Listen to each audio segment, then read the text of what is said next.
seat, sit back, and relax, because you are listening to Real Talk Radio, where the talk gets real. Top 5 best and worst WrestleManias of all time.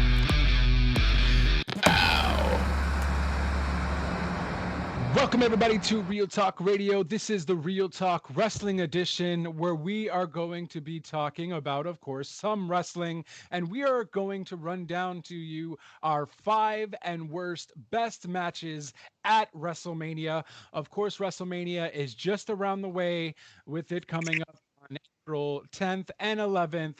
So it is certainly coming up quick. I am not alone. I'm going to be giving our rundowns of the 5 and best worst with Mr. Mike Sinceris. How goes it, good sir? I'm doing well, and yourself? Not too shabby, not too shabby. Still the same old, at home, practicing social distancing and all that fun little stuff, and watching a lot of wrestling. There's been a lot of wrestling lately. So WrestleMania weekend is going to be a heck of a lot more wrestling. Yeah, well, also the fact that this WrestleMania is finally going to be letting some fans in. So there's a lot of things about that people are looking forward to. Yeah, but yeah, I mean, like, for example, that's one of the main things to do. There's been a lot of wrestling going on. Like, past few weeks, we've had Elimination Chamber, we've had AEW, and now we're going to be having Fastlane coming up. And then after that's finally the granddaddy of them all, which they used to call WrestleMania. And yeah, they're going to be having that back. That's it. And that week, like I mentioned, we're going to have Raw. Then we're going to have AEW Elevation. Then you're going to have Tuesday Night's Dark. Then Wednesday's Dynamite. Then Thursday and Friday's Takeover. Plus Friday is also SmackDown. Then we have WrestleMania Saturday and Sunday. So if you want to count Impact on Tuesdays, you can certainly do so as well. There is no way anyone is going to be able to get any sleep if they plan to be watching everything. But it's certainly a jam-packed week. But since WrestleMania is so close, it is coming quick, literally like a month away, and we're there. We discussed and we said, hey, why don't we do our 5 best and worst matches of WrestleMania? It took us a few weeks to kind of, well, at least for me, to kind of really check out some matches again, because I don't have a photographic memory like you do there. Yeah, but geez, so it was quite awesome. At least we're given the time to do these things, given the pandemic. So, yeah, let's break it down. We'll start with the 5 worst. Why don't you go first? All right, so I will give my number 5, and then you can give it as well. I'm Sure. just gonna say, yeah, and then afterwards, when we're done giving our picks, then we'll talk in details about it. So number 5 is definitely gonna be Snooki, John Morrison, and Trish Stratus versus Late Cool and who was the guy again? It was Late Cool, and let me just get to it. Yeah, I just had it on top of my head. Yeah. So it was John Morrison, Snooki, and Trish versus Dolph Ziggler and Late Cool, which is Layla and Michelle McCool. So Right. yeah, that match was pretty much just well, actually, yeah, let me just not go into detail about that yet. But why don't you tell me what your number 5 is? I'm gonna have to go. It might be like a 2-parter, because it both involves Big Show. So we got Big Show. I think I know what both of them are. Big Show versus Akebono, because I thought that sumo wrestling match was completely stupid.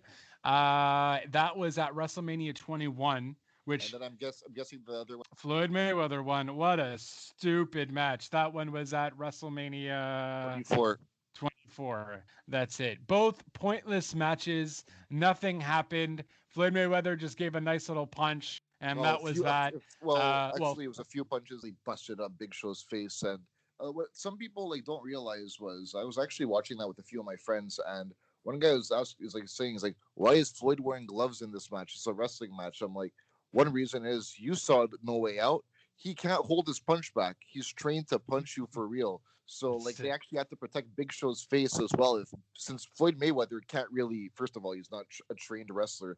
Second of all, he's not going to be able to throw around the Big Show regardless if he was. And Third of all, the guy still needs to box in the future. So if he holds his punches back in wrestling, he's not going to be able to like box the same way in the future. So, but the Akebono, that was a waste. I'm going to be honest. That was actually my next. That was going to be my number 4. So let's just talk about that then.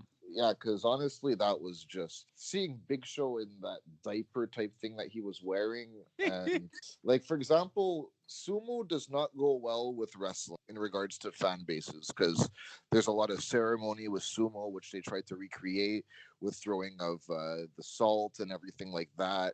But wrestling fans are probably thinking, okay, when are they going to start going E-Honda on each other? So that's what they're probably thinking. Like, they're just the only thing they probably know about sumo is Street Fighter E-Honda, like I said. So they're waiting for that. But like sumo like involves a lot of ceremony and stuff, and fans don't see it as that. They just want to see the guys go at it with each other. And if you remember, they hit into each other, and then like Big Show does his like choke slam taunt and stuff. Like in real sumo, there's not that. They're just trying to win the match, and it doesn't translate well either because sumos are quick things of like, for example, like I think if it goes past like 20 seconds, it's probably like a very long match. So that doesn't translate well. And if Akebono was really trying to beat Big Show, I think that wouldn't have even bothered. Like it wouldn't have even been a contest regardless. But in my point of view, because it was worked, obviously, I still think they should have made it somewhat a shoot because of like Big Show kept on saying before it was an honor to have that with. He's like Akebono wants to wrestle you at WrestleMania 21. He was like, it'll be an honor, but he wants to be a sumo match. He was like, let him know whatever he wants to do. I'm willing to it. It'll be an honor. And I just felt they should have really made it like, regardless, we know the Big Show would lose easily, but still, sumo matches aren't long, and so they could have made it a shoot anyways, and it wouldn't have made a difference. And having like they took off the ropes, and since they had Big Show being thrown on his bare ass outside the ring, and yeah, but like that was like pretty much an ultimate piss break. Yeah, I mean, it wasn't even that long. I think it's really the duration of a piss break because it was about a minute. Yeah. So, thankfully, I guess that's the positive side of things. It was obviously a filler match. They just wanted a name grab for WrestleMania, kind of like how they're doing for this year's WrestleMania with Cardi B and Bow Wow and whatever. Yeah, but one thing I have to say though is they picked for example, Mania has a celebrity. You're in LA. You mean to tell me Akebono is the biggest celebrity you can grab for a WrestleMania in LA? Like, really? Yeah, I feel like they had more celebrities there, though. It's just maybe, keep in mind, a lot of the celebrities can't really do much to begin with, right? Some of them are under heavy contracts where they can't do any physical stuff. So they're also limited in that regard. You're in LA, but who are you really going to get? No, but I mean, like, ring? Down the line, like 2000 stuff, you had Jeremy Piven and stuff taking RKOs. So, right. Like, yeah, you could have had like a little thing, like a segment type thing where a wrestler do a celebrity type thing. Like, yeah, I don't even know why I'm defending this. This was really bad. That's what I'm just saying. Like, that's what I'm just saying. Grab somebody else in LA. Like, I know Rob Schneider and Adam Sandler were like front row stuff. You need to grab someone as big as them, but like you can grab somebody like even David Arquette's level or something. Like get like Scott Kahn to take him. But still, yeah. So that's my number 4 pick as well. A match that was also quite stupid and I had completely forgot about it. I had to research it because I did also watch it again, which I don't know why I did. And this guy seems to have a lot of crappy matches, but who he fought was quite interesting considering he has a streak at WrestleMania. And oh God, I know exactly what you're talking about. I'm going to let you. I don't think you know what I'm going to say. I am actually talking about the match between Undertaker and the Big Boss Man. Oh, I thought you were. I am not referring to Gonzalez, although that probably should be there as well. Yeah, that was probably the worst Hell in a Cell match, but yeah. It didn't even need to be in a Hell in a Cell, though. There was not really a storyline. I think it had something to do with the corporation against the ministry, and there wasn't really any build-up, at least between these two wrestlers, for this feud to have went on. And it being in a Hell in a Cell, I guess maybe the whole point was to not have the corporation or the ministry involved. But yeah, but one thing I do need to say before, because I do want to go into detail with this afterwards, since we're just going to run down the picks now. But one thing to say is, this match is part of this. Yet they always seem to go over the ending of the match when Undertaker goes to hang him across the. They never show that. Even show that replay ever again. Right. They definitely. Yeah, especially like in hindsight, boss man passing. Yeah. Right. Yeah. So yeah, for me, I'm gonna have to say streak match: Undertaker and Giant Gonzalez. Yeah, and we'll go into detail with yours, but yeah. So what's your number 3? I'm gonna have to put it here: Brock Lesnar versus Goldberg, WrestleMania 20. That was so close to my list, but yeah. I mean, yeah. So I guess we'll talk about it afterwards. Yeah, for number, I have a lot of. For me, let's go with the list now. So number 2 is gonna be Kane versus Great Khali. Oh, yeah. I mean, I guess that would make sense. That just sounds like a bad match. Yeah. I don't remember that match. Thank God I don't. Yeah, WrestleMania 23. It was the one where it was headlined by. Well, it was actually like a lot of people thought the main event should have been Undertaker versus Batista, since Undertaker won the Rumble, but the main event was John Cena versus HBK. That was the one that was the big one in Detroit, all grown up. The one where, oh my God, where Donald Trump and McMahon had the battle of the billionaires. So this day, that was an okay Mania, but I think it's the highest rating Mania, like pre-network. It's the highest, most buy rates of all time because of Donald Trump's participation. But yeah, that match was slow. It's pretty much like it's one of, and it's a Khali. It ended with Khali's foot on King to pin him, and at one point, only memorable match I have to say, body slamming Khali, and that's it. That's the only that people probably should have a this. It was terrible. That was a terrible match at all. Yeah. No, that I totally blocked that match out of my head because it's to the point where I don't even have much to say about it because there's not much to say. So like Kane's not the fastest guy in the world either. Khali is very immobile and a shit seller. So I mean, like, even though I said we're gonna just go over the picks now and talk about detail about this later, but there's like bad in every single way. Yep, that's fair. My next one is gonna have to be at WrestleMania 27, Michael Cole versus Jerry Lawler. Now, I maybe wouldn't have minded it if it was like a minute, but this match was like almost 15 minutes. Well, not just that, it was actually like the whole segment itself was probably like 30 because the whole thing with pre-match stuff, like with what's his name, Jack Swagger, and the push-ups and Austin coming down, and then afterward they said Austin participated or something unbiased, that it got overturned, and more things with the celebration. But one thing I need to, I don't think what people know about this is Michael Cole lost 2 teeth that day.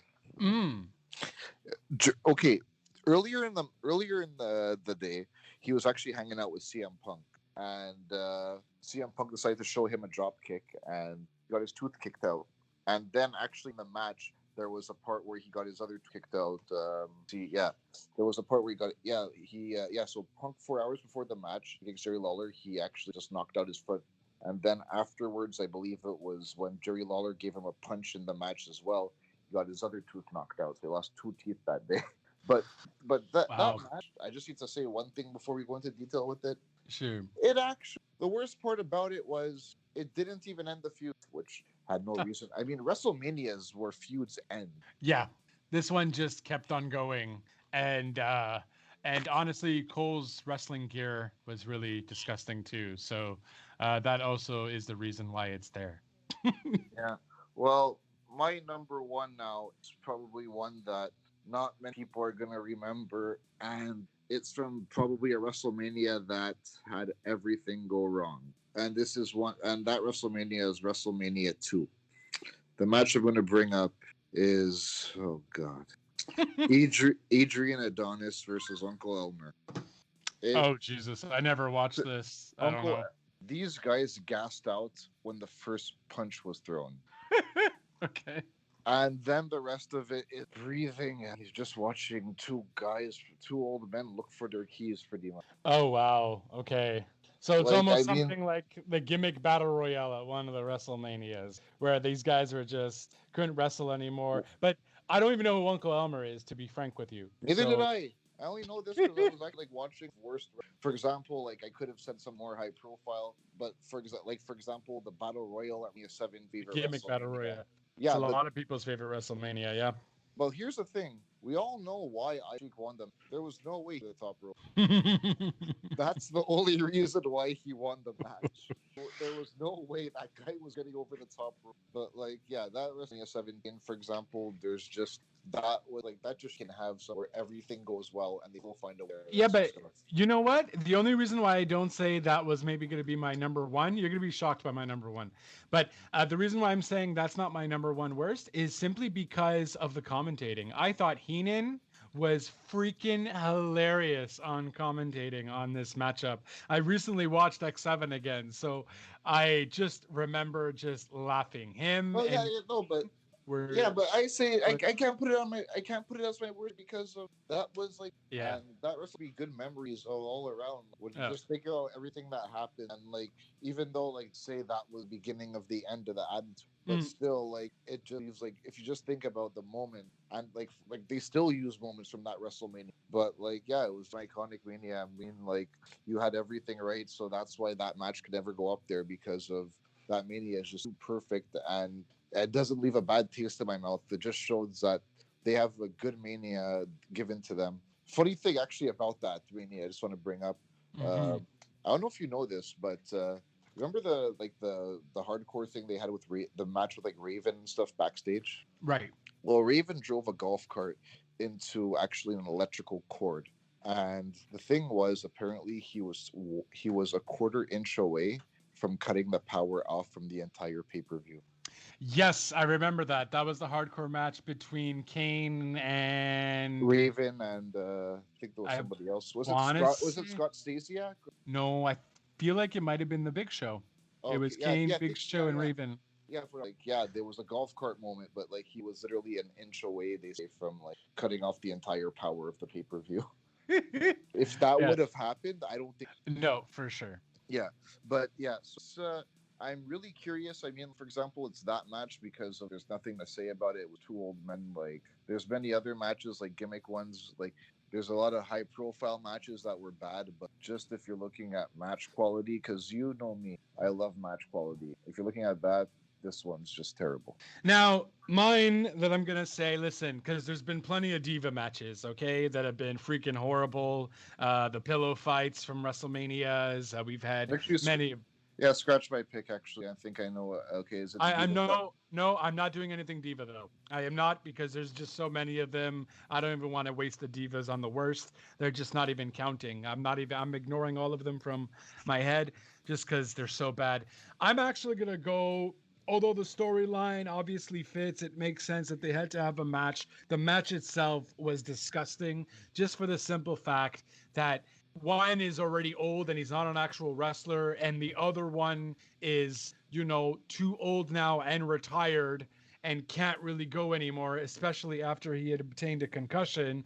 I am referring to Bret Hart versus Vince McMahon at WrestleMania 26. Okay, I was actually gonna say cut. I was gonna say cut that out because I remembered that, and I wanted to make that my number one. Thank you very much for bringing it because I was just thinking about it, and I was gonna say and it wasn't a concussion; it was a stroke. Bret had. Right. So which makes it even more immobile. Right. True. Yeah, and like for example, I was gonna say it because like being from Montreal. This match was just okay. Let's let Bret finally get his revenge for the screw job. But you could have just had him beat him up you need to have a match over it and like bringing out the entire Hart family. Yeah, and they seemed so uninterested as they came down as well. If you just look at their faces when they go down, they seem like they don't want to be there. He's like, "Oh, I know you're Hart, so I know you guys had to get paid up front. So yeah, you guys got paid, right?" Then they all turn on Vince. Bret has to do his little punches and kicks because he can't go at it. Right. Vince. I mean, Vince has put on great matches and stuff. Like, I mean, Vince has been known to blade himself overly. Right. Like, if you look at his match with Hulk Hogan at WrestleMania, that match, let's face it, two guys are probably too old to go at it. Yet that match gives me nothing but happiness. I remember watching that WrestleMania by myself in my parents' basement when I was right before I turned 50. My sister was born 2 days before, and I was worried about watching WrestleMania that week. Right. Yeah, I was just like, my parents are like, yeah, they gave birth like my sister was born on a Wednesday, and I'm like, okay, am I still gonna be able to watch Sunday? Yeah, literally, and I mean, like, so like, cause of like that was one thing I really want to see Hulk Hogan and Vince McMahon go at it. Yeah, Vince has been known to go at it with good matches. But that match, Vince needs a good dance partner, and almost anybody needs a good dance partner. Like Bret's immobile. Vince isn't a wrestler, and Bret can't take any bumps because of his stroke. And yeah, his movement's already limp. So yeah, it was just that's why I wanted to scrap it, because of that match was a high profile one at the time. It wasn't like the first or second match on the card. It was like midway through. Yeah, midway through, and like Bret Hart's high profile. So, and on top of that, it was a lot of the Hart people doing stuff. To Vince. You know what I mean? Bret was just kind of standing there like, this is not fair. You know what I mean? Like, and maybe it's because, well, one, I think anyone would agree it was a real crap match. But just the fact that, you know, we all know it's over and whatever, the conclusion to the screw job, and it's done, and what happened. But I mean, don't give me this. This was just a waste of my time. And the match was so long for nothing. And all I saw was Bret Hart do kicks on the turnbuckle and broke his leg on the ropes there, where he does his jumping leg bump. And I get it. I get why Bret can't do much and so on, and I understand. And it's no way in any way, shape, or form Bret's fault or anything like that. It's just you didn't need to have this match. Or, you know, perhaps it's long ways to cinematic matches, but this is one of those matches now. If, let's say, they did it in 2021, they easily could have made a cinematic match. Yeah, like for example, the way they did with with AEW, Sting and Darby Allin. Yeah, like the tag team street fight that they had, like that was a well cinematic thing, because we all know Sting can't really do anything in the ring anymore. That's it. Exactly. So that's like Bret, same thing. So if it was done cinematically, well, Bret's even worse actually. So yeah, if they would have done something cinematic, it could have worked out. But I mean, also cinematic things are able to work out during the pandemic because it's empty arenas. When you're there live, you don't really want to be staring at a screen the entire time. No, for sure. But I mean, you know. They have done it with Piper and Goldberg and Goldust with the street fight, which was awesome. Was awesome. That was awesome. That's actually goes back in like ever since I saw that fight. Every time I heard of a street fight, I'm like, okay, is this going to be a street fight that's going to be like outside, or is this going to be like that changed on street fight for a while, but. Like, yeah, I mean, when you go back to that match, I mean, yeah, y'all, like, one thing I was actually excited for, I'm like, is Bret gonna bump? And my question was answered. Like, it reminded me of when Sting wrestled Hulk Hogan at Bound for Glory 2011, when Hogan's back was nearly, like, done, and everyone was saying he can never take any bump ever again. And I'm like, how's this going to work out? And their match at Starrcade in '97 was already bad enough as it was, and this one was just Hogan punching and kicking and stuff, and taking a terrible sharpshooter, and like this was pretty much the same thing. It was, except for this one was the guy who was more immobile is the one who won. So the other one Hogan had to lose, but like they were both done terribly. They both didn't need to happen. I mean, like I said, a segment was what this needed. You could have just done a segment on where Bret kicks Vince in the nuts, hits him with a chair, gives him a sharpshooter, and that's it. And they could have, just the way that could have been done. Do that on a Raw in Montreal. Everyone's happy. Yeah, exactly. Because in Montreal, that's going to give the fans into the Montreal screw job. It ends that way, and it doesn't have to waste up a valuable spot on Raw. No, exactly. And I think, but again, it's such a high-profile moment, right? Where else are you gonna put it? Putting it at WrestleMania, people are still gonna buy to see that. You know, it was just a really crappy match. Okay. Not a WrestleMania, but you could put it at a Survivor Series in Montreal. Survivor Series. Cool. Yeah, no, Yeah, valid. because of Survivors, and they could have Yeah. happened. But I mean, like that needed to end in Montreal. I'm not saying. I'm saying because that's where it took place, and it's Yeah. known as the Montreal Screwjob. So That's I think, it. yeah, the best include that. Like, I'm over the whole thing. I'm done with that. I mean, Yeah. HBK is one of my favorite wrestlers of all time as well. And during that time, I still like was taught to like hate HBK, but I still like respected the guy in the ring because that's like because I hated him because of like Montreal like was telling me to, but at the same time I always respected HBK. Is the first ever piece of merchandise I ever got was a foam finger from him. He was my first ever favorite wrestler, and the Montreal Screwjob just like okay, it showed me like hate him for what he did, but like I could never fully on hate the guy because like the guy's matches were just too good to hate. Exactly. I was actually wearing the Shawn Michaels sunglasses, the heart-shaped sunglasses, at the time of the screw job. Hey, well, I would. I was Shawn Michaels for Halloween when I was 7 years old. My mom made me that little vest of champion belt. She got me the pants with the hearts on it, the sparkles on the side type thing that he had, and the little that little hat that he had on his head, like Simba had.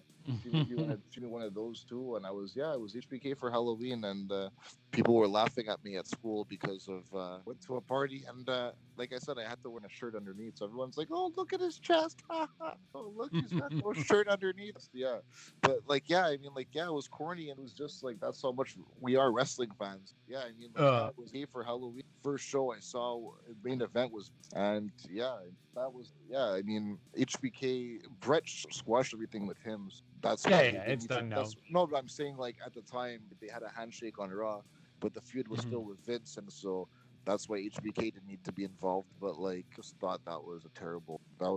I mean, like, yeah, it was a happy moment at the end. During that match, I don't think anyone was happy. No, everyone just looked like, ugh, we really got to do this, like, but whatever. They did it, and it's filmed, and it's on the WWE Network forever.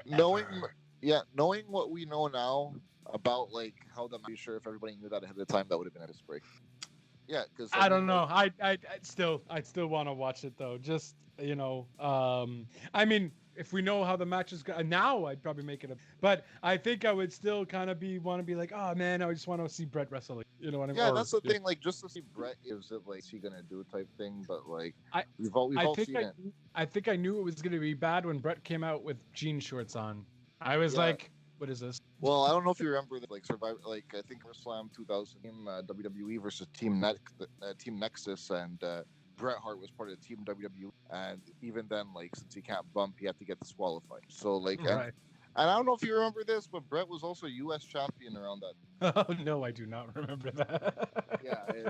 Like there's some pointless stuff that they did when they brought him back. It's all cool because like yes, it's Bret Hart. Like, but when you think about Bret Hart, you're not thinking about awesome promos. You're thinking about awesome matches, and it's just sad the fact that he can't put those on anymore because of a stroke and because of the kick he got from Goldberg as well. So that's it, and that's the concussion thing I was referring to because he actually did get a concussion. Yeah, he got a concussion, and I think it was even with like that. But that's it. So but I mean, look at this +2. The guy wouldn't have been in his prime anymore, anyways. The guy's if he wrestled back in the '90s, he was a '90s wrestler. So I don't think even if he didn't have the concussion or the stroke, who's to say he, in 2010 he still would have been able to go as much as he could. That's quite a long wrestling career. So. Yeah, well, yeah. I mean, the guy's been wrestling before we were born and Stampede stuff. That's it. Yeah, so I mean, even if he wasn't able to put on anything good, like still see like somebody actually able to bump. Right. Exactly. Yeah. All right. So right now we're gonna move on to our five best matches for me. Now I'll start. Like I think since I started last time with. Actually, no. We've actually forgot to go in detail about the matches. So, yeah. First, let's go in with the Snooki match. There's not much to say about this match. Like Snooki won it with like some backflip type where it ended like backflipping, and then she landed on her feet. Then she just gave a splash. That was the ending to the match. But what some people don't know about this, originally Melina was supposed to be put in, but they just gave the spot to Trish. So at the end of the match, Morrison was Melina's boyfriend. gave Chris the cold shoulder, when trying to celebrate. Just walking towards it, snubbed her type thing. Turned around and was celebrating. Was that might be at a Mania? I understand why they put it there. Snooki. They're thinking Jersey Shore fans are gonna all of us. Snooki's gonna be somewhere for 5 minutes. Let's spend $50 or $70 ordering a WrestleMania so we can see Snooki in something that we're not a fan in. Whether as we can watch Jersey Shore for free and see her on TV for like an hour. Yeah, exactly. Doing what she's good at. Exactly. Drinking and acting stupid. Yeah. Yeah, they're not gonna. That's the thing. They're thinking, okay, if we put Snooki on WrestleMania, then pretty much, then all the Jersey Shore fans are going to order it. But that's not the case because they're not wrestling fans, and they're already not paying Snooki on TV. So why are they going to pay to see something that's not her specialty? But I do need to say that I think that this getting Snooki there was mainly doing a fuck you to TNA, because at the time TNA wanted to okay, we're going to show that we're with the times and everything. Let's have a Jersey Shore gimmick. So we're going to have a character named Robbie Cookie as doing a Jersey Shore type gimmick and stuff, and having all the people on Jersey Shore. And like one time he even said, tonight X Jim Tan X Division title. So like, yeah, it was pure Jersey Shore type knockoff type stuff. So WWE, okay, you're modern by your gimmick. I'll just get Snooki from WrestleMania. So I think that was just showing TNA, okay, whatever you can do, I can do 10 times bigger. Well, keep in mind, they also did have JWoww and Ronnie on Impact as well. It didn't land all that great, but they also got their fair share of Jersey Shore people on their actual show. Snooki is who everybody knows. Yeah. I mean, fine. She's definitely the more popular one. And I mean, look, match was whatever, but kudos to Snooki's flip. Because as a celebrity, you know, at least she did something pretty crazy. She literally did like a whole 2 backflips and then hitting her with the elbow on the turnbuckle and then pinning her 1, 2, 3. Or the splash. I think she did a splash too. Yeah, like that was cool. She even did a backflip and then a splash onto her. Like, hey. But I'm saying to land it, like normally when you do the backflip, you're supposed to land on them, but she's not a trained wrestler. So yes, it was impressive, but it was just acrobatics, not wrestling exactly. But yeah, but like here's the thing, like when I was watching that WrestleMania, at the theater, and I remember the moment I saw the ad for this fight get up, I looked at my friends. I'm like, all right, guys, let's go for a smoke. Like that match was just not. It had no reason. Like pretty much, like, I saw everybody in the theater at that point go to the bathroom, go get some more popcorn, and go get themselves something to drink. That's what it was for, because like they know the fans don't really give a crap about them. They're thinking Shore fans are going to watch it. They don't realize, like I said, celebrities, if someone wants to see a celebrity, they're not going to watch them. They're going to watch them do best. I mean, look, at the same time, are Cardi B fans going to order WrestleMania 37 to watch Cardi B and wrestling? Probably not. You know what I mean? Our Bow Wow fans, whoever they are going to pay WrestleMania and get the WWE Network to watch Bow Wow? Probably not. Are Bad Bunny fans going to watch probably. They bought all their his merchandise on WWE.com, so maybe Bad Bunny is an exception. Okay, well, yeah, I'm just gonna avoid that topic for another day altogether. Yes, but so we already talked about Akebono and Mayweather. We got in, and then there was, what was your number 4? Oh yeah, you said Bossman. Let's go into that. Undertaker. Well, I mean, there's not really much to go into aside from the fact that there was no personal vendetta between these two, technically.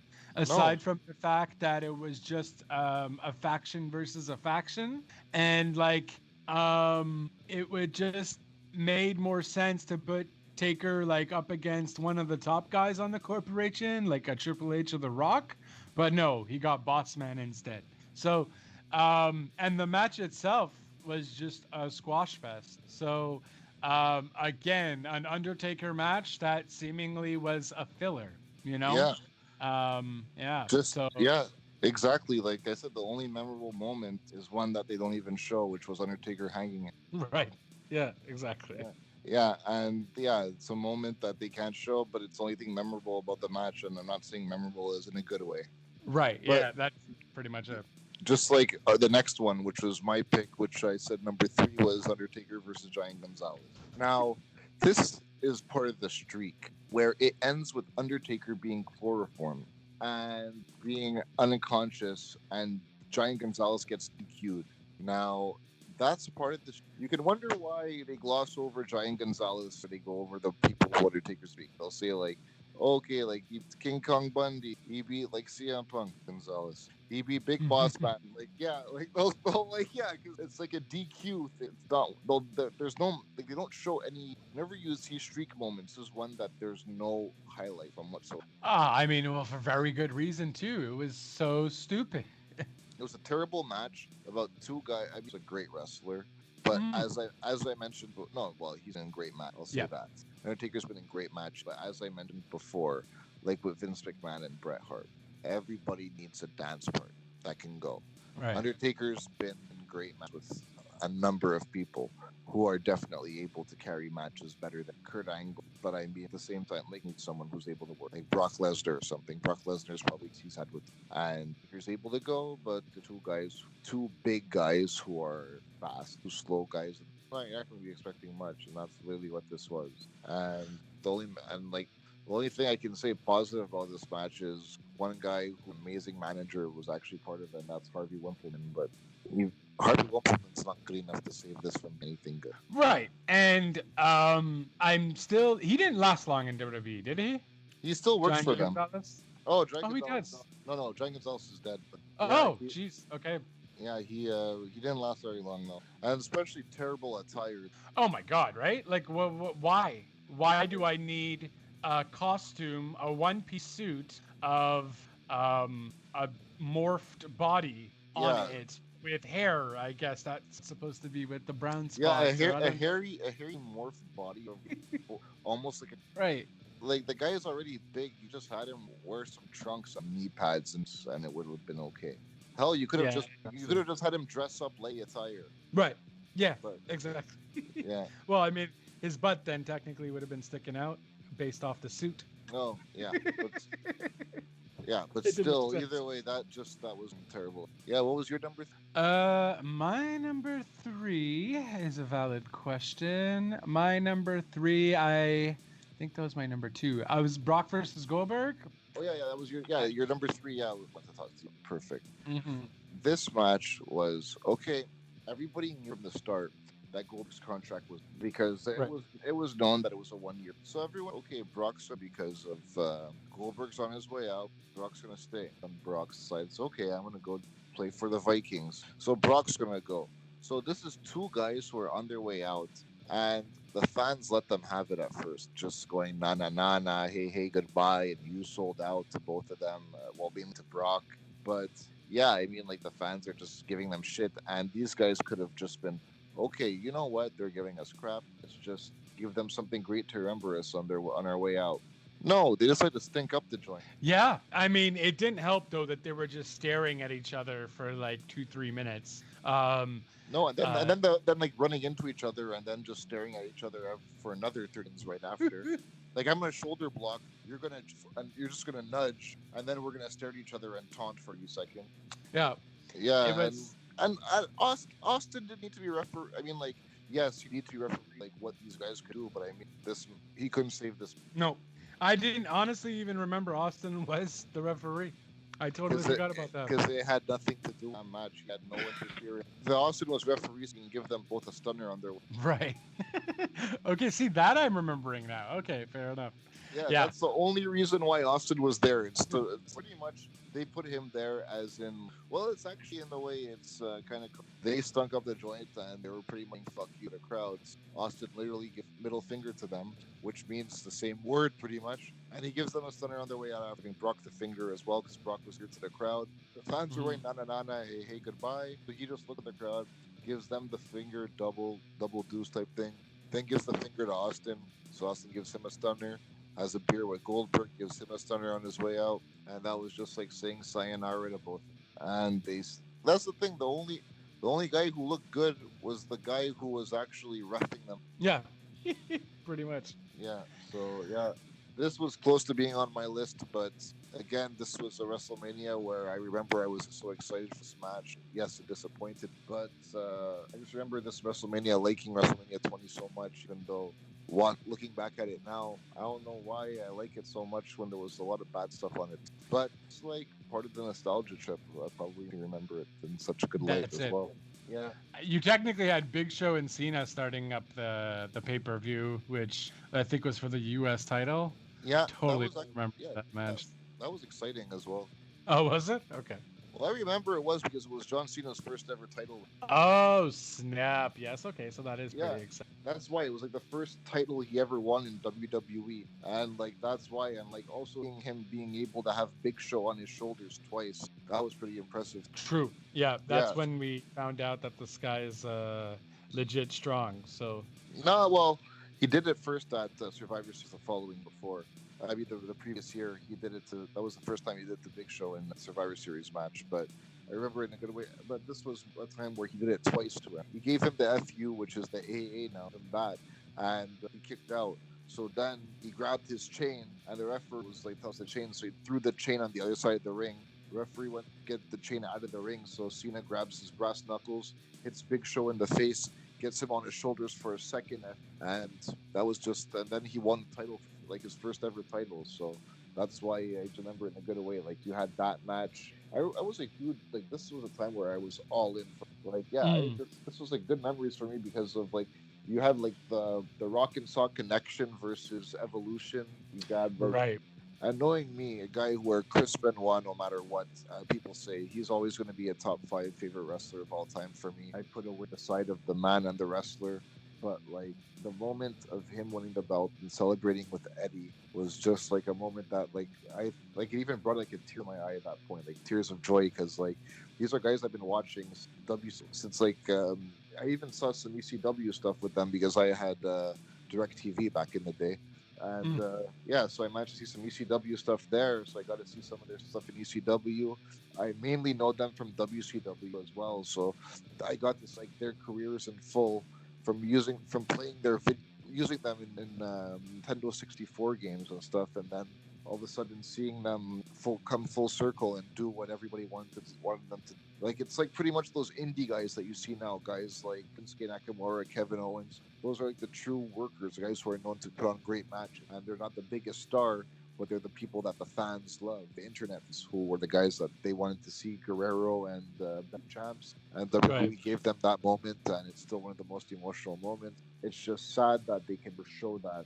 Like they literally had to recreate that moment with Daniel 30 because of it's like the same thing, like almost like a crossface submission with the guy tapping out in a very emotional moment with the crowd going wild. It's a shame for Eddie because they never showed that moment. It was probably one of the iconic moments of WrestleMania ever, and they can never show it. But WrestleMania 30 had the ending that was iconic too. Like one of my friends said, he went to WrestleMania in New Orleans that year for one reason. One of the main reasons he wanted to go was he actually said he wanted to be part of like the 70,000 in the air. That was one moment he said that he wanted to be part of, and he got to. Yeah, no, that's it.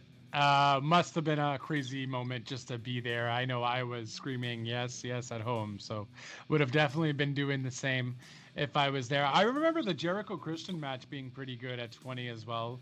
Angle Eddie was phenomenal. Undertaker and Kane, seeing Undertaker come back as the biker, even though he wasn't wearing the purple gloves and all that. Still seeing him come back as the dead man. And I remember there was, like, of course you had the piss break because our friend Paul actually went there, and he said during the cruiserweight that was this time to get a $10 hot dog at Madison Square Garden. Yeah, but like there was Brock Lesnar and Goldberg, but yeah. Then we're like I said, and I already gave my review about which was Kane and Khali. There's nothing to say. We already talked about it. Yeah, and so I want to talk about this Michael Cole and Jerry Lawler thing. This was terrible all around. Like the thing that really pisses me off is the fact that till this day, Jerry Lawler does not have a win at WrestleMania, but Michael Cole does. Yep, very true. Yeah, and like I said, WrestleMania is a time to end feuds. This feud did not end. And the fact that they actually made this segment go on for like half an hour, it wasn't just match, okay? And like, everything was terrible. The coal mine that like Cole had as well. Yeah. Like, I mean, look, the extracurricular activities in the match was but the actual match itself was just really bad. If you would just had the extracurricular activity stuff and made it into like a, I don't know, activity match or something like that, I would have been all down for it. I would have been perfect with it. Cool, whatever. I know it's going to be a crap match, but the fact that you also wasted like 15 minutes of my life on this stupidity did not make any sense to me whatsoever.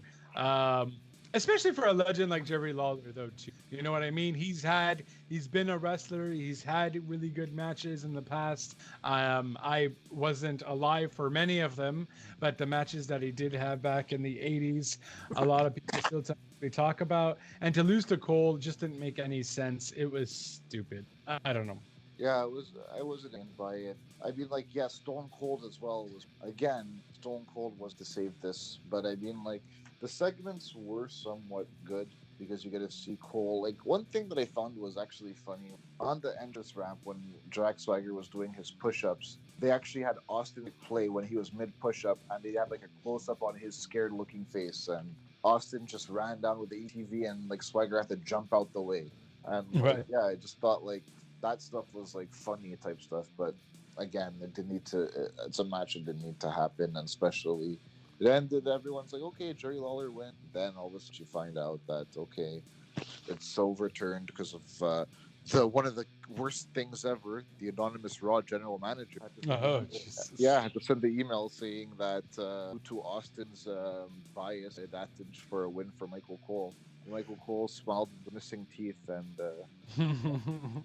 that's what's probably just CM punking his tooth before, and then him losing the other tooth in the match. And yeah, but then we mentioned our number one, which we both agree on, is Bret Hart versus Vince McMahon in the worst match that we both think took place at WrestleMania. Yeah, absolutely. Billionaire who's old versus a guy who's stroke victim is not insulting the victim.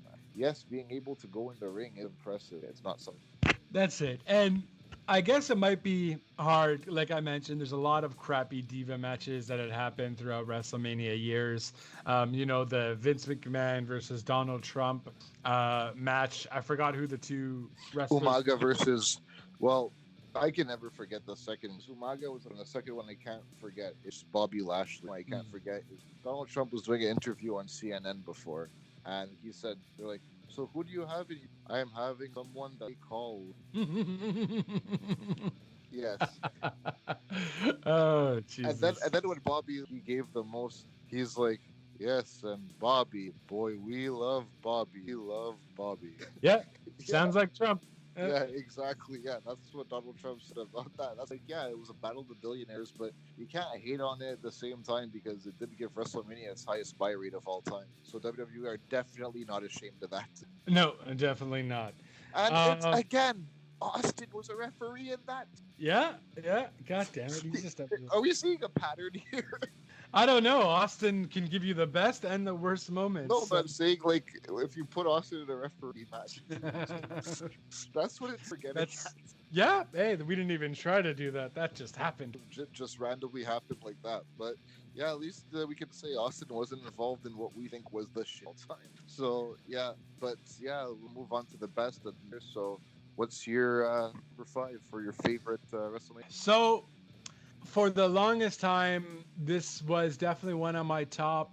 I've rewatched the match, and now I don't know if it just didn't age well or it's because I've seen so many crazy things in wrestling, but I'm still going to put it up there because I remember when I was young just absolutely loving this match. And this might be a little bit of a cop-out, but it was the first ladder match in WWE, and that's Razor Ramon versus Shawn Michaels at WrestleMania 10. Yes, I'm going to agree with you. That's my number 5 as well. Oh, snap. There we go. Yeah, that match amazing as well. But I mean, the thing was, it's just, to me, that's a 5-star match because I just found these guys had great chemistry together. Yes, we've seen crazier stuff, but like seeing all this done, if you're looking at it from the perspective at the time, like for example, if you look at this, people are talking about how iconic it was when Snuka dove off the top of the cage. We've seen people jump off for higher stuff right now. And Right. that moment from Snuka is still impressive. So just like that moment is still impressive, this match is still impressive to me. To me, it's a 5-star match at a WrestleMania that was great as well. Like you had Bret starting off getting people's blood boiling with that great match. Then you have this match later on in the card as well. Like this was just two guys who are friends, two guys with great chemistry, and two guys who are willing to just put their bodies in crazy ass spots to please the crowd at WrestleMania. They did not disappoint with that. No, they definitely didn't disappoint. Yeah, absolutely. And that's the thing. I think because rewatching it, I was like, oh, okay. But then I'm like, man, I remember really enjoying this match when I first watched it. So it's hard because we have seen so much and all that, but I'm still putting it out there. Shawn Razor, WrestleMania 10, definitely deserved. This is ultimately what led to him being called Mr. WrestleMania. So, and that's his word. Isn't this the one where we see him? Or no, this might be the Iron Man match. Is this the one where we see him come out from the? No, that was the Iron Man match. That was the Iron Man match. Okay. Yeah, like through the rafters type thing. Yeah, exactly. Yeah, like the cord. Yeah. Fair enough. So we agree on that. Who are you going with for fifth? Yeah. So what's your number 4? It's gonna have to be with HBK. That match we were actually just alluding to. The Iron Man match, Shawn Michaels versus Bret Hart, WrestleMania 12. Yeah, unfortunately, this doesn't make my list, but it would have been an honorable mentions, or if it would have been a bit longer. But this match was great. I mean, like, this was like the first like WrestleMania match where I was like, just like, I remember I was waiting for this all week, but I didn't because like at the time this is where I just got into wrestling, 96, and one of my friends like I was like at 96 I was like almost years old. I turned 8 in May, so this was like right before, and there was some guy who was 16. I was over at his place, and I didn't know it was on Sunday. I just was like, I didn't know what time WrestleMania started, so I was just watching Rupert, and he just came in and he grabs the remote, and he was like, no, Mike. He's like, I like Rupert. He's like, but the thing is, right now WrestleMania is on. I'm like, oh wait, that's now. He's like, yeah. He's like, I know you told me all week you were waiting for the Iron Man match between Shawn Michaels and Bret Hart. I'm like, yeah. He was like, yeah, well, that's gonna be on tonight. So don't you want to watch WrestleMania? I'm like, yeah, put it on Mania right now. yeah. Like, yeah, I remember like being so excited for that. Like that Iron Man match was just so epic because like it was to me, I didn't know what that meant. Like the thing was, I just thought they're gonna wrestle for an hour, and after the hour, they're finally going to be allowed to go for pinfalls. That's what I thought it was going to be before. Oh. Yeah, that's what I thought an Iron Man match was. They wrestle for an hour, and then after the match can finally... During the match, like, what's going on? Why are they constantly going for pinfalls? So then after, when I finally understood after the match took place, like when they said it was a draw, I'm like, oh, okay, that's what pinfalls during the hours. Then that was actually a nice swerve ending too. But you can't have the main event of WrestleMania end in a draw. So you have Bret Hart walking away, Vince McMahon saying it's going to sudden death, then Bret taking music. It ended. Yeah.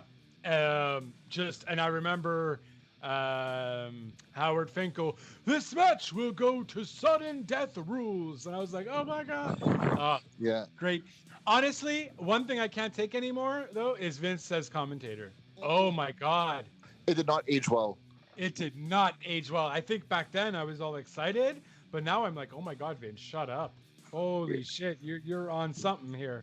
Get off of it. I'm done with you. I remember Vince just had moment draws. He's gonna puke. He's gonna puke. His mannerisms did not age well over time, but yeah, he was not a very good commentator. But, I have to say that match was well done. I think the only thing I have to say bad was when Bret tried to shake Shawn's hand at the end of the match. He's like, get the fuck out the ring. Oh, true, because they hated each other by this point already. Yeah. So yeah, like Bret tried to congratulate Shawn for putting on a good match, just like get the hell out the ring type thing. So, right. Yeah, but yeah. So, damn. My number 4 is actually that innovated a lot of stuff that we see today. It actually innovated a pay-per-view that we see annually, and that is the first ever TLC match.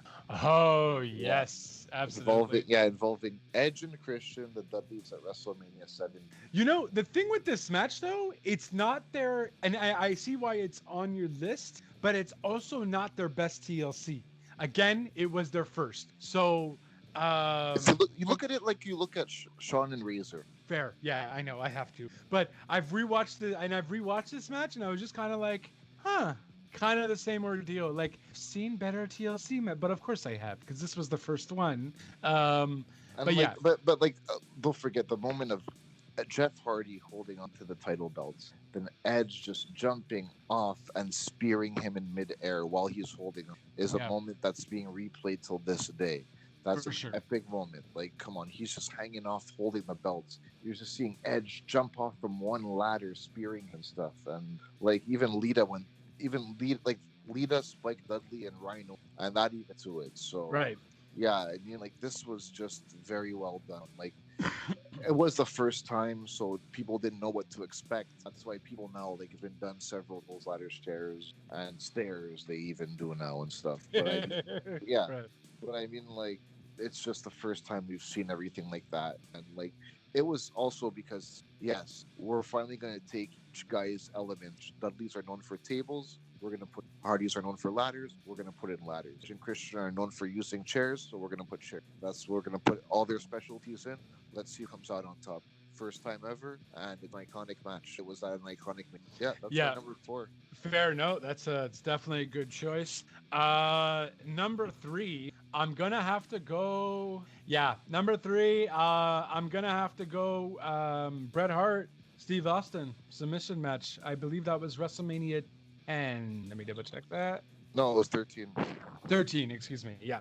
Well, I do have to say that this isn't on my list, possibly. However, it is probably ever WrestleMania memory, even though I've watched WrestleMania before that. This was my first ever memory. I remember my mom coming in the room, watching this match with right before I turned 9 years old, and she's just watching Austin's face bloodied up in the sharpshooter. And she's just cringing every time. Like, you're seeing it pour out of his forehead. It's cringing. And I'm just like watching it, like seeing, is he going to pass out?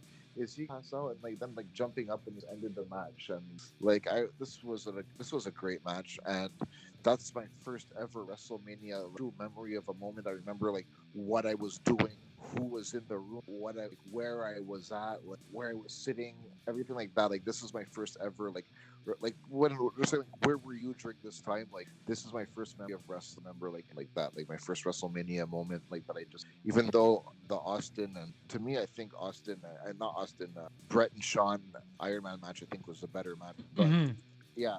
But I just, this moment of seeing Austin's face, like, come on, they made the T-shirt out of it, Bloodstone. Right. Yeah. Yeah, they made it like that. That was all around a cool match, because like Austin known for being the more like, okay, not great wrestler, but he can still throw punches and stuff that'll get the fans excited as well. And he has the moves that the fans will get excited for every time he does, because he gets the pop.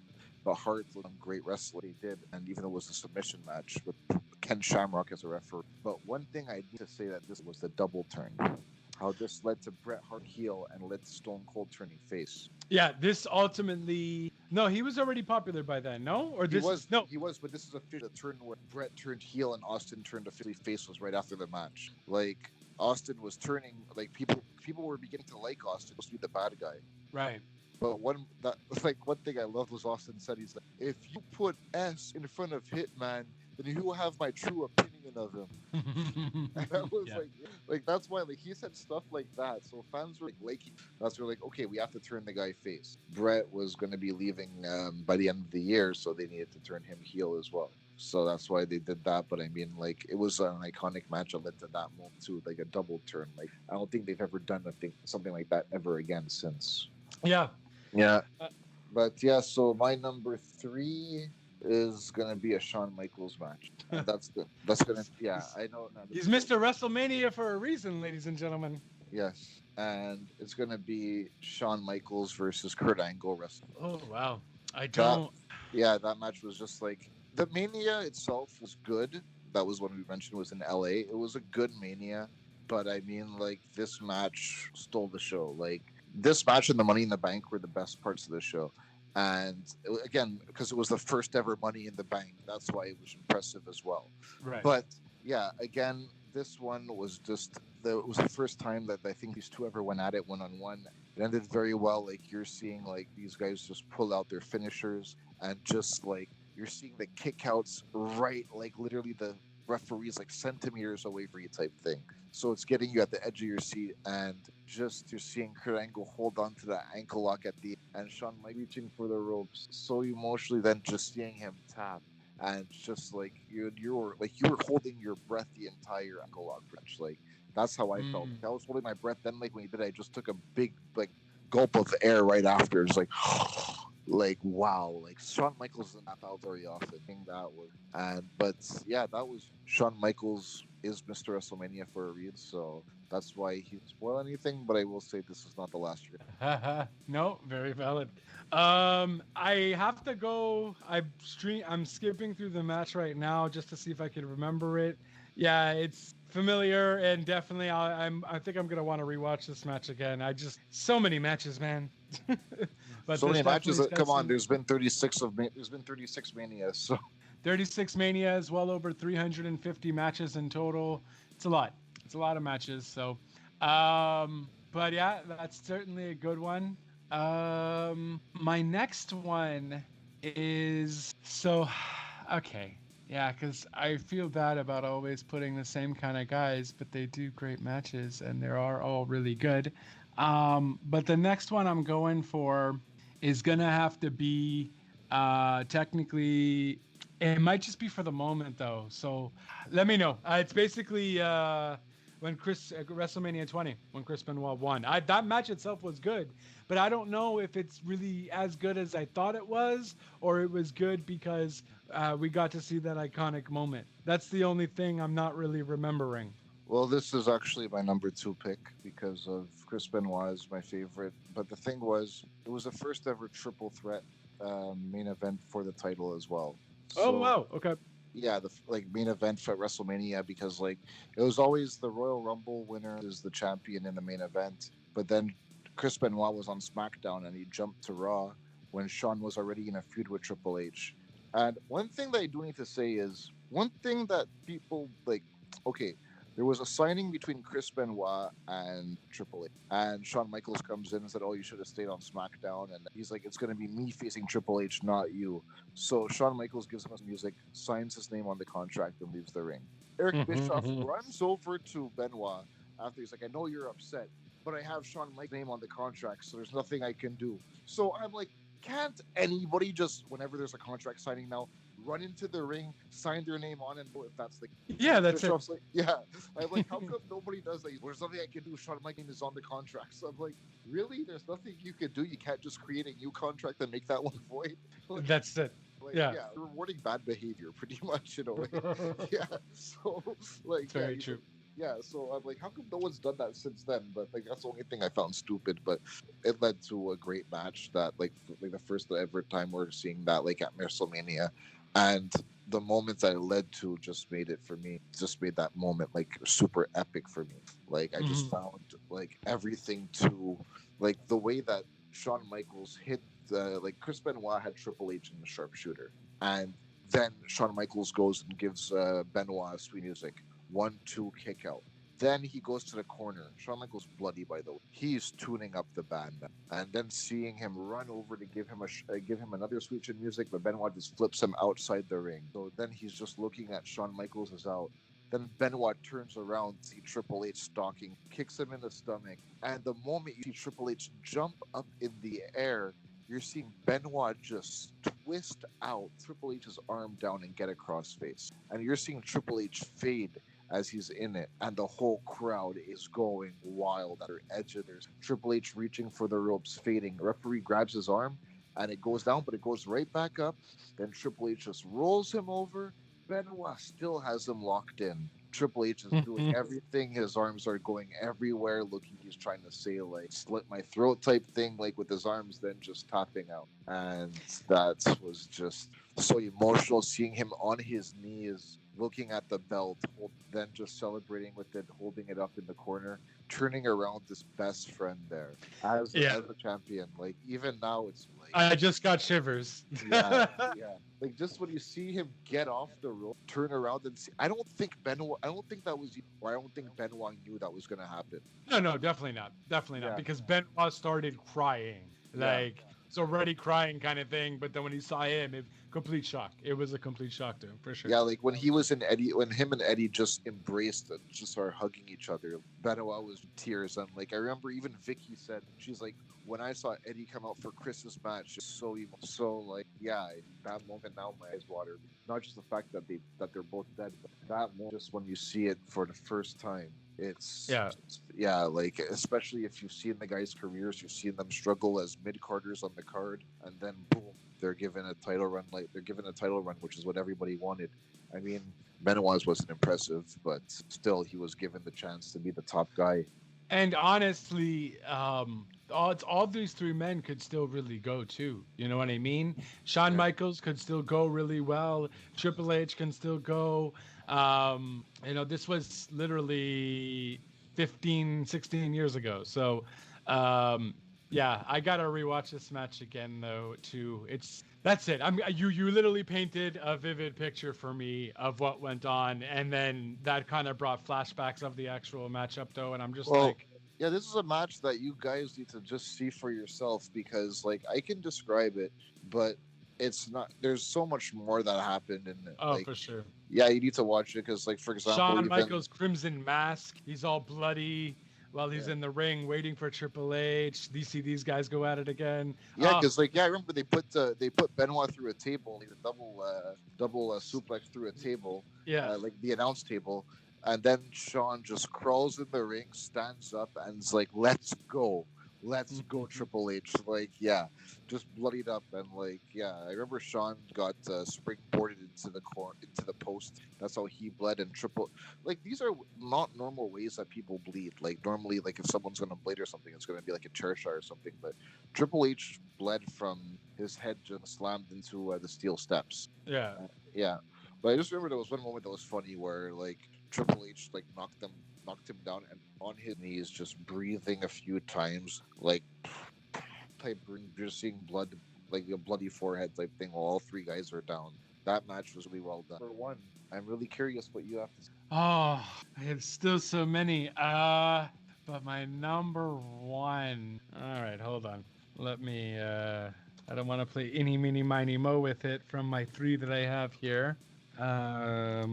And again, Shawn Michaels was in that match. So I mean, what, you're going with Shawn Flair?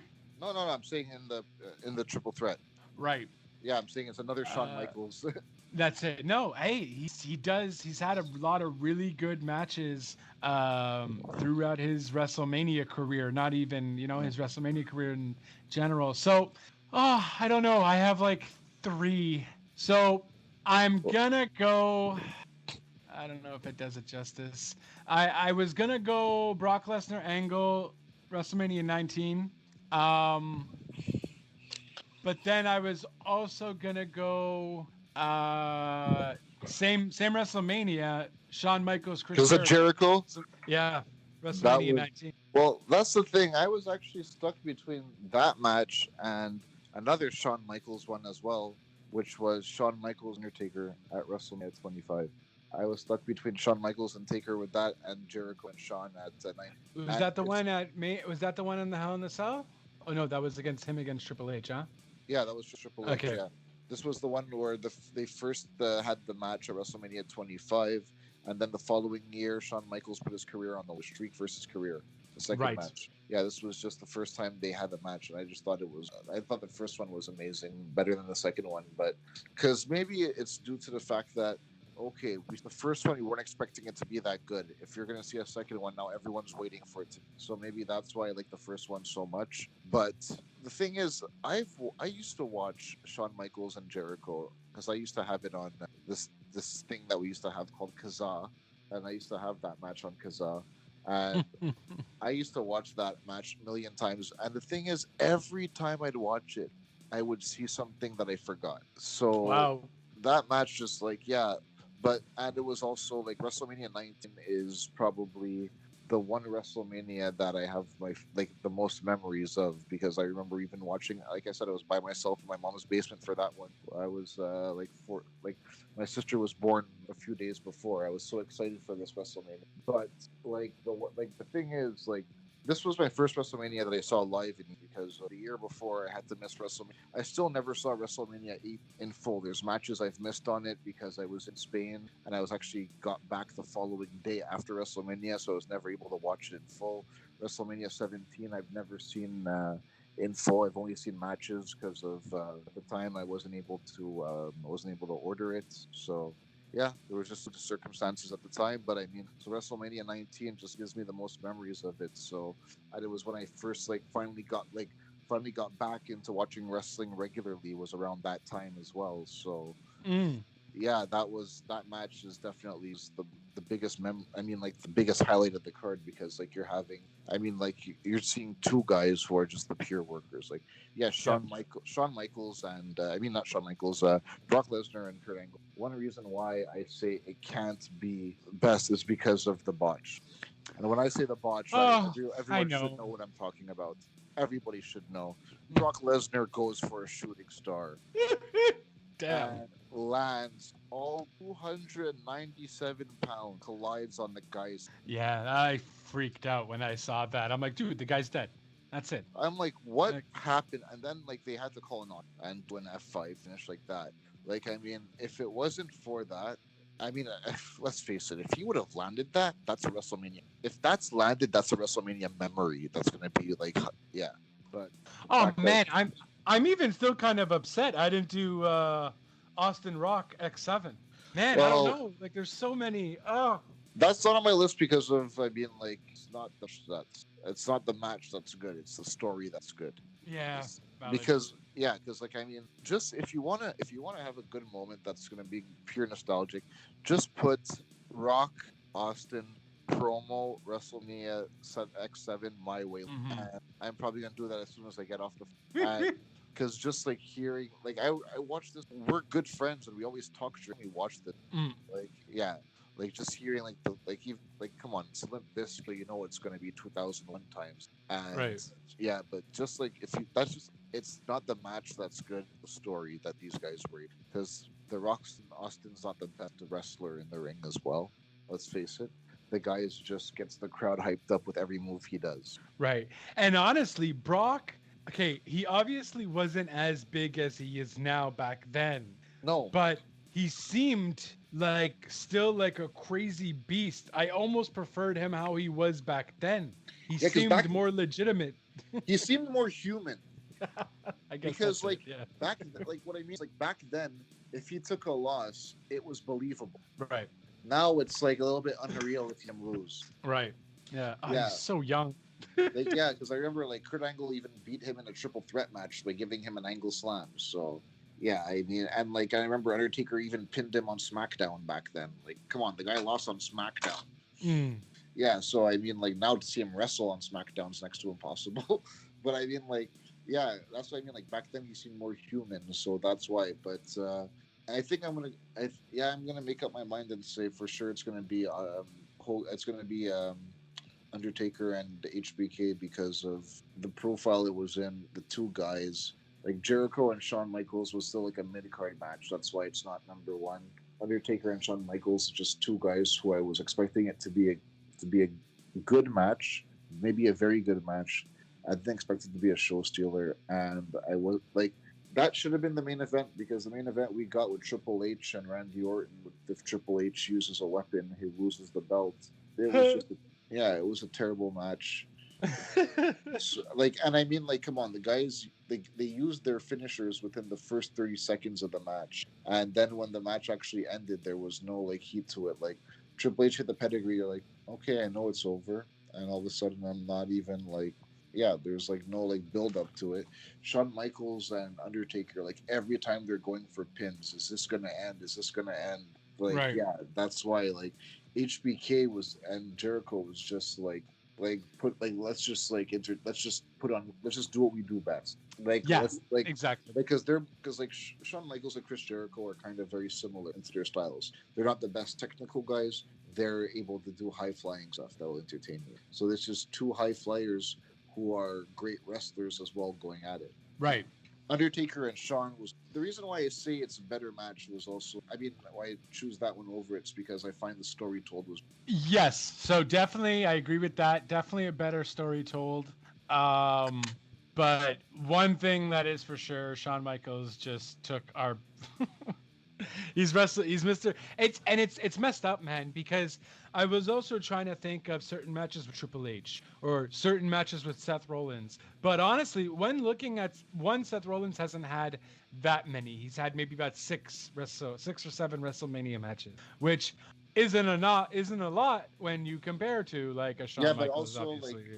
But when you look at it too, like he worked with the older Triple H for one of the matches. Mm-hmm. He worked with Shield for one of the matches. He had a quick one with Brock.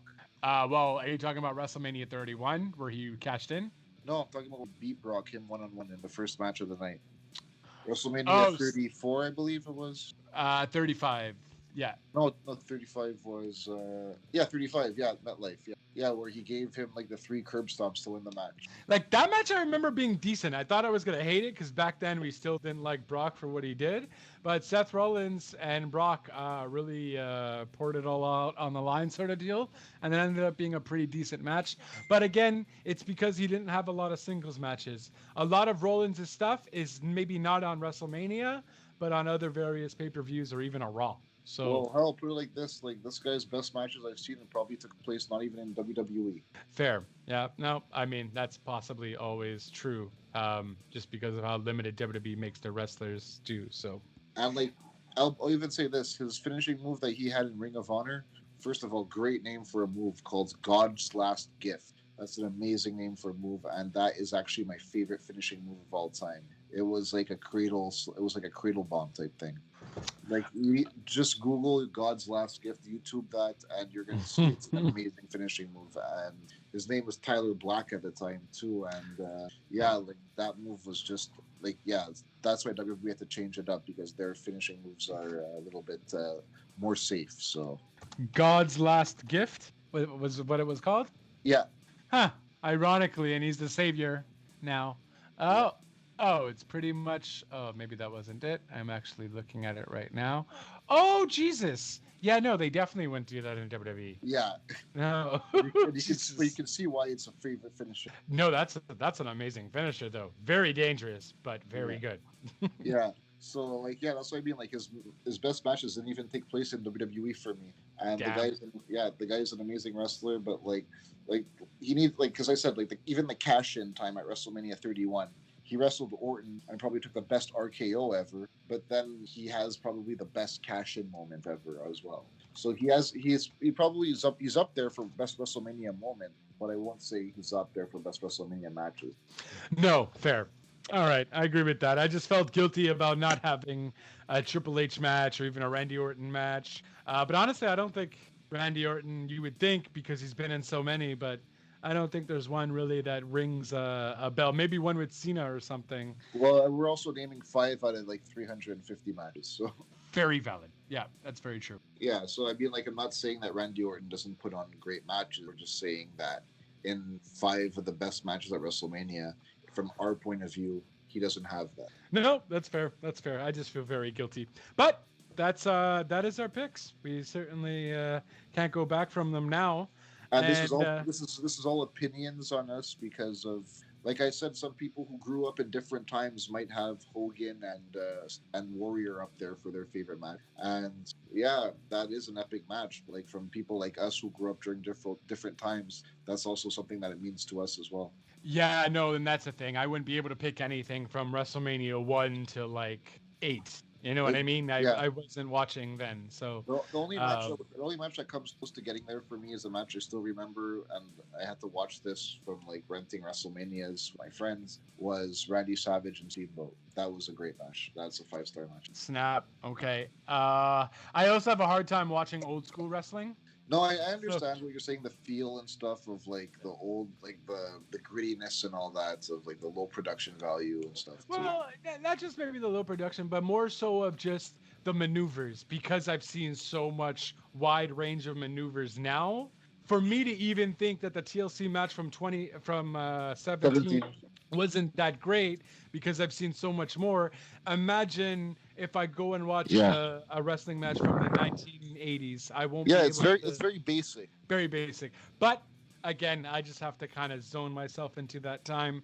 I was almost gonna put Andre versus Hulk into actually the worst because honestly, it wasn't. No, it just Sure, had the he moment. power slammed him. Great. But it really wasn't a good match. No, but I mean, like, again, it couldn't go up there because the moment that it led was epic. I would have. But I didn't. Yeah, But yeah. so those are our picks. So if you guys want to name what your picks are for favorite matches, definitely feel free to comment them. But those are our favorites and worst picks as well.